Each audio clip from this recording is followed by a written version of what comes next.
Hello दोस्तों, कैसे हो आप लोग। आज हम देखने वाले हैं फार्माकोलॉजी और ड्रग क्लासिफिकेशन। तो इसमें आज हम देखने वाले हैं कि फार्माकोलॉजी में जितने भी ड्रग की क्लासिफिकेशन है हमारी फार्मेसी में, लाइक 4th सेम में हो, 5th सेम में हो, 6th सेम में हो, जितने भी ड्रग की क्लासिफिकेशन है फार्माकोलॉजी में, हम आज सारे देखने वाले हैं इस वीडियो में।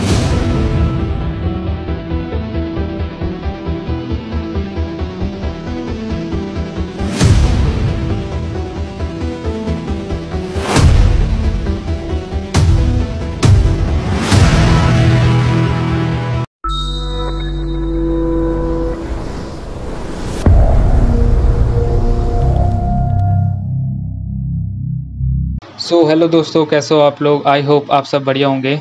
आज का हमारा टॉपिक होने वाला है all drug in a pharmacy. आज हम देखने वाले हैं कि फर्स्ट सेम से लेके लास्ट सेम तक, फर्स्ट ईयर से लेके लास्ट ईयर तक जितने भी हमारे ड्रग्स की क्लासिफिकेशन हमें पढ़ाई जाती है फार्मेसी में, वो सारे ड्रग्स आज हम एक ही बार में देखने वाले हैं। आपने ये एक चीज़ नोटिस की होगी कि मैं कई दिनों से वीडियो अपलोड नहीं कर रहा हूँ। इसके कई सारे रीज़न्स हैं। एक रीज़न तो ये है कि मेरा जो मोबाइल है जिससे मैं एडिट करता था अपनी वीडियोस, वो अब उतना अच्छे से परफॉर्म नहीं कर रहा और प्रॉब्लम होती है एडिट करने में। एक रीज़न तो ये है। एंड हम मिडिल क्लास वाले हैं तो इतनी जल्दी अफोर्ड नहीं कर पाते हैं नया कुछ चीज़, इतनी जल्दी अफोर्ड नहीं कर पाते हैं कुछ चीज़ों को, ठीक है। एक दूसरे फ्रेंड से मैं फ़ोन अरेंज करके लाया हूँ, उससे ये वाली वीडियो बना रहा हूँ। हम पहले ओवरव्यू देखते हैं कि आज हम क्या क्या देखने वाले हैं। अगर आप फार्मेसी के 4th सेम में इंटर कर चुके हो तो आपको ये सारी ड्रग की क्लासिफिकेशन देखने को मिलेंगी। एंड ये काफ़ी बेसिक चीज़ से, या बेसिक फार्माकोलॉजी 4th सेम में काफ़ी बेसिक होता है एंड काफ़ी बेसिक चीज़ें पढ़ाई जाती हैं एंड काफ़ी इंपॉर्टेंट भी होती है। अगर हम पॉइंट ऑफ व्यू से देखें तो काफ़ी इंपॉर्टेंट होती है। ये बेस होती है फार्माकोलॉजी की 4th सेम में। इसमें थोड़ा सिलेबस थोड़ा लेंथी भी नहीं रहता है और ठीक ठाक रहता है। एंड 5th सेम में आपको ये सारी ड्रग के क्लासिफिकेशन देखने को मिलेंगे। एंड जो 5th सेम है वो थोड़ा लेंथी भी हो जाता है compare to the 4th same उससे थोड़ा और लेंथी हो जाता है compare to the 5th sem. And 5th and 6th sem काफ़ी इंपॉर्टेंट सेम होते हैं। इसमें काफ़ी इंपॉर्टेंट ड्रग्स की क्लासिफिकेशन पढ़ाई जाती हैं एंड मैं आपको बताऊँगा भी ईजी वे में, ठीक है। मैंने पर्टिकुलरली हर किसी ड्रग की क्लासिफिकेशन को इस तरीके से मेंशन किया गया है, मैंने इस तरीके से मेंशन किया है जो कि हमारे एक पर्टिकुलर एरिया पे जाके एक्शन देती है। जैसे ये जितने भी ड्रग्स हैं हमारे, वो इस पर्टिकुलर पेरिफेरल नर्वस सिस्टम पर अपना एक्ट करती हैं, देन वो देती है अपनी थेरेप्यूटिक एक्शन देते हैं। जितने भी ये क्लासिफिकेशन मैंने मेंशन किए हैं हर उसमें, तो वो एक पर्टिकुलर एरिया को अफेक्ट करते हैं, देन अपना थेरेप्यूटिक एक्शन देते हैं। एक एक करके हम देखेंगे, बट हम इन्हें ब्रीफली नहीं देख पाएंगे क्योंकि ये पॉसिबल नहीं है इस वीडियो में। उसके लिए हम सेपरेट वीडियो बनाएंगे। अगर आप चाहते हो तो, अगर आपका कमेंट आएगा तो मैं बनाऊंगा, डेफिनेटली बनाऊंगा सबके बारे में सेपरेटली एंड क्लासिफिकेशन के थ्रू बताऊंगा। फर्स्ट आता है हमारा पैरासिम्पैथोमाइमेटिक एजेंट। एजेंट का मतलब होता है ड्रग। यहाँ पे एजेंट मैंने एग्जैक्टली लिखा नहीं है, लेकिन एजेंट आता है। उसके मतलब होता है drug. Parasympathomimetic drugs and parasympatholytic drug. Parasympathomimetic ऐसे ड्रग होंगे जो कि हमारे पैरासिम्पैथेटिक नर्वस सिस्टम पर एक्ट करेंगे एंड थेरेप्यूटिक एक्शन देंगे अपना। एंड पैरासिम्पैथोलाइटिक ऐसे ड्रग्स होते हैं जहाँ पर लाइटिक होता है ना, उसका मतलब होता है जस्ट अपोजिट। ये ऐसे ड्रग होंगे जो कि हमारे पैरासिम्पैथोमाइमेटिक नर्वस सिस्टम को जस्ट सप्रेस करेंगे, मतलब उसे रोकने की कोशिश करेंगे, उसके फंक्शन को सप्रेस करने की कोशिश करेंगे। एंड उसके बाद आता है हमारा sympathomimetic agent and sympatholytic agent. Sympathomimetic agent ऐसे होते हैं जो कि हमारे सिम्पैथेटिक नर्वस सिस्टम पर एक्ट करते हैं एंड सिम्पैथोलाइटिक इसका जस्ट अपोजिट हो जाता है, जो कि हमारे सिम्पैथोलाइटिक वहीं पर, मतलब दैट्स मीन जस्ट अपोजिट, इसके जस्ट अगेंस्ट में काम करेगा। ये मतलब सप्रेस करने की कोशिश करते हैं हमारे सिम्पैथेटिक नर्वस सिस्टम को, ठीक है। अगर आपको कोई डाउट हो ये समझने में कि पेरिफेरल नर्वस सिस्टम क्या है, पैरासिम्पैथोमाइमेटिक क्या है, पैरासिम्पैथेटिक नर्वस सिस्टम क्या है, मैंने ऑलरेडी इस पर एक वीडियो अपलोड की है अपने यूट्यूब चैनल पे। यू कैन चेक आउट, उसे वहाँ जाके आप चेकआउट कर सकते हो। उसके बाद आता है हमारा न्यूरोमस्कुलर ब्लॉकिंग एजेंट। ये ऐसे एजेंट होते हैं जो कि हमारे जो मस्कुलर मतलब पार्किंसन में बेसिकली यूज होते हैं। ये उस मतलब न्यूरोमस्कुलर ब्लॉकिंग, जो हमारे न्यूरो मसल्स होते हैं उनको कुछ ब्लॉक करके ये पार्किंसन डिजीज़ को हल्का सा कम करते हैं। स्केलेटल मसल रिलैक्सेंट, ये बेसिकली तब यूज होते हैं ये ड्रग, ठीक है, जब हमारे बॉडी में या इस हमारे जो मसल्स होते हैं वो स्पास्म हो जाता है, मतलब कई सारा जब पेन होता है मसल्स में, सो तब इसका यूज़ किया जाता है इस ड्रग, मतलब इस ड्रग के क्लासिफिकेशन का। अब लोकल एनेस्थीसिया एजेंट, सो आपने ये तो सुना ही होगा, लोकल एनेस्थेटिक एजेंट, ये ऐसे ड्रग्स होते हैं जो कि हम बिफोर द सर्जरी हम इसे यूज़ करते हैं एनेस्थीसिया का, ठीक है। जैसे कोई स्ट्रेचिंग देनी होती है, इससे फॉर एग्जांपल अगर हमारे उंगली में लग गई है, चोट लगी है, तो हम क्या करेंगे, वहाँ पर लोकल एनेस्थीसिया का यूज़ करेंगे, वो पर्टिकुलर एरिया पे जाके अपना एक्ट देगा एंड उस पर्टिकुलर एरिया को मतलब अनकॉन्शियस कर देगा या सुन कर देगा, सिंपल भाषा में कहें तो। उसके बाद हम स्ट्रेचिंग उसमें दे सकते हैं। सो ये होता है लोकल एनेस्थीसिया, ये भी हमारे पेरिफेरल नर्वस सिस्टम पर एक्ट करता है। उसके बाद आता है हमारा मायस्थीनिया ग्रेविस, जो होता है हमारे ऐसे होता है, जो कि ये ऐसे एजेंट होते हैं जो हमारे बेसिकली हमारे जब मसल्स जो होते हैं वीक हो जाते हैं, सो उसमें हम इस ड्रग के क्लासिफिकेशन का यूज़ करते हैं, ठीक है। उसके बाद आता है हमारा glaucoma.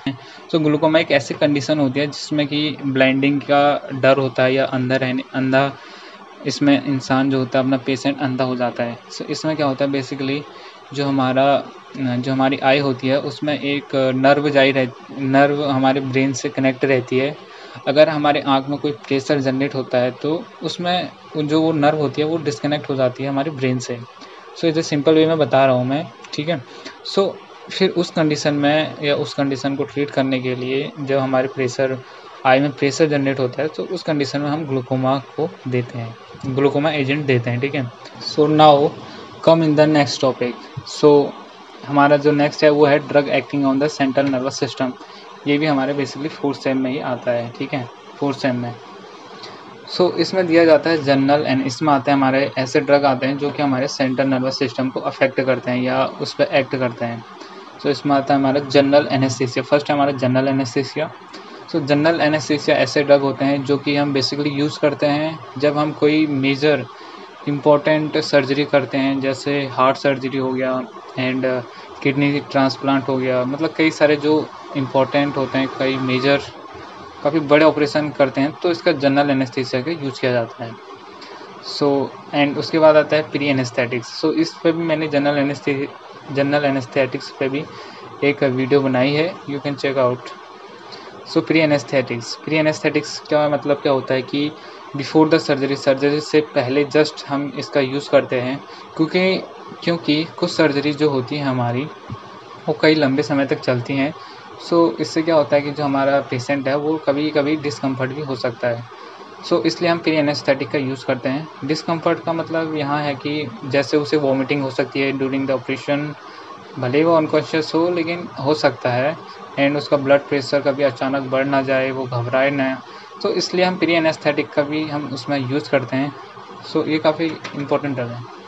And sedative and hypnotics. So ये ड्रग जो है काफ़ी तगड़ी एंड कह सकते हैं कि काफ़ी इंपॉर्टेंट ड्रग्स हैं। ये basically sedative and hypnotic drugs जो होती हैं हमारे सेंट्रल नर्वस सिस्टम को क्या करती हैं, सप्रेस कर देती हैं। एंड ये बेसिकली यूज़ की जाती है हमारी इंसोमिया के केस में। इंसोमिया हो गया, सीजोफ्रेनिया हो गया, मतलब अदर्स जो भी हैं उनमें हम यूज़ करते हैं। अगर सेडेटिव ये क्या करते हैं, हमारे जो सेंट्रल नर्वस सिस्टम होता है उसको सप्रेस कर देती है, ठीक है। उसके बाद आता है सेंट्रल एक्टिंग मसल रिलैक्सेंट। ये भी वैसी है जैसे कि हमारा ऊपर था न्यूरोमस्कुलर ब्लॉकिंग एजेंट, ये भी वैसी है, जस्ट सेम है लेकिन डिफरेंट है थोड़ा। एंटी एपिलेप्टिक ड्रग्स ऐसे ड्रग्स होते हैं जो कि एपिलेप्सी में यूज़ किया जाता है या सीजर्स में यूज़ किया जाता है। सो आपने सुना होगा कि अरे यार उस लड़के को या उसको मिर्गी का दौरा आ गया है, ये दौरा पड़ गया है, तो उसे जुलाब सूंघाओ या मोजे सूंघाओ, बट इट इज़ रॉन्ग। उसे मोजे नहीं, उसे ये वाली ड्रग दो भाई। सो ये वाली ड्रग से वो ठीक हो जाएगा एंटी एपिलेप्टिक में, क्योंकि इसमें क्या होता है जो हमारी ब्रेन की सेल्स होती हैं कुछ एक्टिवेट हो जाती हैं ज़्यादा ही। सो हमारे जो सेल्स होते हैं वो डिस्टर्ब हो जाती हैं, नर्वस सेल्स जो होती हैं डिस्टर्ब हो जाती हैं ब्रेन की, तो वो कॉज करती हैं एज अ सीजर, ठीक है। सो उसके बाद आता है हमारा alcohol and disulfiram. Disulfiram is a drug है अल्कोहल। सूट है, अल्कोहल को छोड़ने के लिए हम डाइसल्फाम का यूज़ करते हैं। एंड ऑलरेडी मैंने इस पर एक वीडियो बनाई है, पूरी सेपरेट वीडियो बनाई है, ठीक है, आप यू कैन चेक आउट। सो अगर आपके घर में कोई भी या आपके फ्रेंड वगैरह जो भी हैं अल्कोहल के एडिक्टेड हैं, तो आप डाइसल्फाम दे सकते हैं उसे विदाउट तो नहीं कहेंगे, लेकिन आपको कंसल्ट करना होगा डॉक्टर के साथ, देन उसे आप दे सकते हैं डाइसल्फाम। काफ़ी इफेक्टिव मानी जाती है वैसे। सो चेकआउट कर सकते हो, मैंने इस पर भी वीडियो बनाई है। So now come in the next, so drug acting on the central nervous system. Yeah, it is also included into the central nervous system just like this. Okay, so इसमें आता है हमारा पार्किंसन डिजीज़। मतलब Parkinson disease एक ऐसी disease होती है, Parkinson disease इसमें ऐसे ड्रग्स का यूज़ किया जाता है जो कि हमारे पार्किंसन डिजीज़ को ठीक कर दें। पार्किंसन डिजीज़ एक ऐसी डिजीज़ होती है जिसमें आपने देखा होगा कि मेजर ऑफ द पीपल या जो ओल्ड लोग होते हैं उनके हाथ जो होते हैं काफ़ी हिलते हैं, शेक होते हैं, ठीक है। सो उसमें क्या होता है, हमारे पार्किंसन डिजीज़ को हम कहते हैं। सो उसमें हम पार्किंसन ड्रग का यूज़ कर सकते हैं। उसके बाद आता है हमारा अल्जाइमर्स। अल्जाइमर्स का मतलब होता है कि यहाँ अल्जाइमर्स बेसिकली होता है मेमोरी लॉस। इसमें पेशेंट की मेमोरी लॉस होती है धीरे धीरे, बट उसे स्लो डाउन करने के लिए हम अल्जाइमर्स का हम यूज़ करते हैं, अल्जाइमर्स एजेंट का।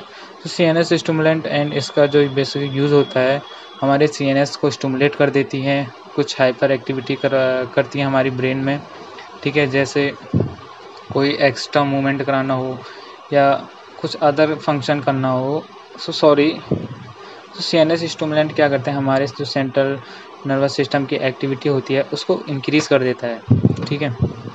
Opioid and analgesic and antagonist. Opioid analgesics and antagonist. So antagonist and agonist आप 4th सेम में पढ़ोगे या आपने पढ़ लिया होगा, जो अदर सेम में है लाइक 6th एंड 5th में है, उन्हें पढ़ लिया होगा, ठीक है। एगोनिस्ट का मतलब होता है, यहाँ पे 2 टर्म आता है, एक होता है एगोनिस्ट, एक होता है एंटागोनिस्ट। एगोनिस्ट का मतलब होता है जो कि अपना थेरेप्यूटिक एक्शन देता है या उसे स्टिमुलेट करता है हमारे किसी रिसेप्टर को। एंटागोनिस्ट होता है जिसका मतलब होता है कि हमारे रिसेप्टर को ब्लॉक कर देगा या उसकी थेरेप्यूटिक एक्शन को रोक देगा, उसका मतलब होता है एंटागोनिस्ट, ठीक है। इस पे भी मैंने एक वीडियो बनाई है, you can also check on my YouTube channel, ठीक है। अब आता है ओपियोइड एनाल्जेसिक्स। एनाल्जेसिक का मतलब होता है पेन को जो कम करे, वो उसमें हम यूज़ करते हैं एनाल्जेसिक। सो ओपियोइड एनाल्जेसिक ये नेचुरली ऑब्टेन होते हैं। सो ओपियोइड एनाल्जेसिक जो ड्रग्स होते हैं ये हमारे मेजर पेन में हम इसका यूज़ करते हैं। एंड इसको हम ऐसे बाज़ार में या मार्केट में हम इजीली से, आपने नहीं देखा होगा ओपियोइड एनाल्जेसिक, क्योंकि ये विदाउट डॉक्टर के प्रिस्क्रिप्शन के बिना नहीं मिल सकता, आप इसे इलीगली नहीं बेच सकते हो, ठीक है। So without doctor consult you can not sell this drugs, okay.